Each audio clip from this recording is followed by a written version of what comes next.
తిరుమల కొండపై టీటీడీ అనుమతి లేకుండా రాజకీయ నాయకుల ప్రమేయంతో అడుగడుగునా వెలసిన అనధికార తట్టలు, ఆక్రమణలను వెంటనే తొలగించాలని టీటీడీ అనుమతితో వ్యాపారాలు నిర్వహించుకుంటున్న స్థానిక దుకాణదారులు టీటీడీ ఎస్టేట్ అధికారి మల్లికార్జున్కు విజ్ఞప్తి చేశారు. తిరుమలలోని పంచాయతీ రెవెన్యూ కార్యాలయంలో టీటీడీ ఎస్టేట్ అధికారి మల్లికార్జున్ను తిరుమల స్థానిక వ్యాపారులు కలిశారు.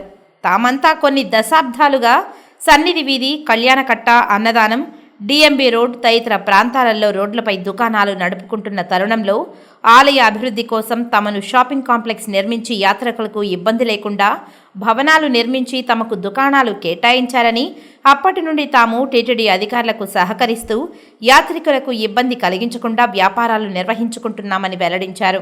అయితే గత కొన్నేళ్లుగా వైసీపీ ప్రభుత్వ హయాంలో రాజకీయ నాయకుల ప్రలోభాలతో, పైరవీలతో విచ్చలవిడిగా దుకాణాలు, తట్టలు, వాటి ముందు మరిన్ని ఆక్రమణలు పెరిగిపోయాయని, దీని కారణంగా యాత్రికుల రాకపోకలకు ఇబ్బందులు ఏర్పడే కాకుండా షాపింగ్ కాంప్లెక్స్ లోపల ఉన్న తమకు వ్యాపారాలు లేకుండా, యాత్రికుల సంచారం లేకుండా ఇబ్బందులు పడుతున్నామని వివరించారు. టీటీడీ అధికారి మల్లికార్జున్ స్పందించకపోవడంతో మాజీ ఎమ్మెల్యే సుగుణమ్మ ద్వారా స్థానికులు టీటీడీ ఈవో శ్యామలరావును కలిసి తిరుమలలో చోటు చేసుకుంటున్న అవినీతి అక్రమాలపై మాజీ ఎమ్మెల్యే సుగుణమ్మ ద్వారా ఫిర్యాదు చేశారు. వైసీపీ పాలనలో తిరుమల కొండపై అనేక ప్రాంతాలలో దాదాపు 650 మంది అక్రమంగా, అనధికారికంగా తట్టలు, ఆక్రమణలు చేయడం కారణంగా తిరుమల ప్రశాంతత దెబ్బతినిందని వివరించారు.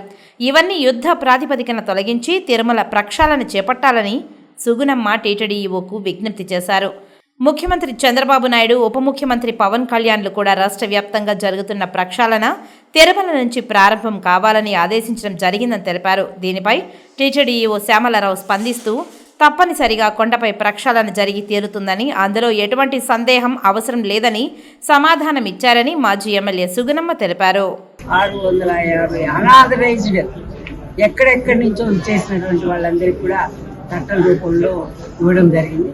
అవంతా కూడా ఈ రోజున ప్రక్షాళన చేసి ఏరియాస్ కూడా మేము చెప్పడం జరిగింది. ఈవో గారికి మాధవ్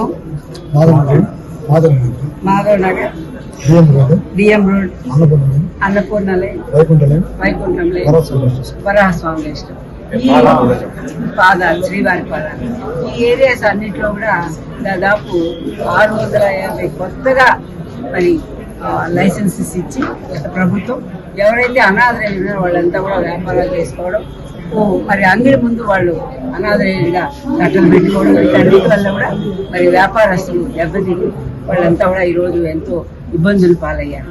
వీటన్నిటిని కూడా ప్రక్షాళన చేసి ఇప్పుడు వచ్చినటువంటి ఈవో గారికి కూడా విన్నవించడం జరిగింది. తప్పకుండా ఆయన కూడా స్పందించి తప్పకుండా అందరికీ న్యాయం జరిగే విధంగా తిరుమల, తిరుపతి ఒక పవిత్రమైనటువంటి ఆధ్యాత్మిక కేంద్రాన్ని విరాజిల్లేటువంటిగా తిరుపతికి, తిరుమలకి ఎలాంటి అపఖ్యాతి రాని విధంగా కూడా మేమంతా కూడా చర్యలు తీసుకుంటామని ఆయన కూడా చెప్పడం జరిగింది. ఆయన కూడా వాళ్ళు ఇన్స్పెక్షన్లు చేస్తున్నారు. దానిలో భాగంగా ఈ రోజున మరి మనం ఇక్కడ శ్రీవాణి ట్రస్ట్లో ఏదైతే 10,000 డొనేషన్ ద్వారా టికెట్లు పొందుతున్నారో, ఇక్కడ కొంతమంది మరి టికెట్ వాళ్ళు బాధలు పడుతున్నారు. ఇక్కడ ఉన్నటువంటి సిస్టంలో ఫోన్పే లేదని చెప్పడం, ఇక్కడ ఉన్నటువంటి అధికారులు కానివ్వండి, స్టాఫ్ కానివ్వండి, అదే కాకుండా మరి కార్డు కావాలంటున్నారు. ఈ రోజుల్లో ఫోన్పే అనేది అందరూ కూడా తెలుసుకున్నటువంటి చాలా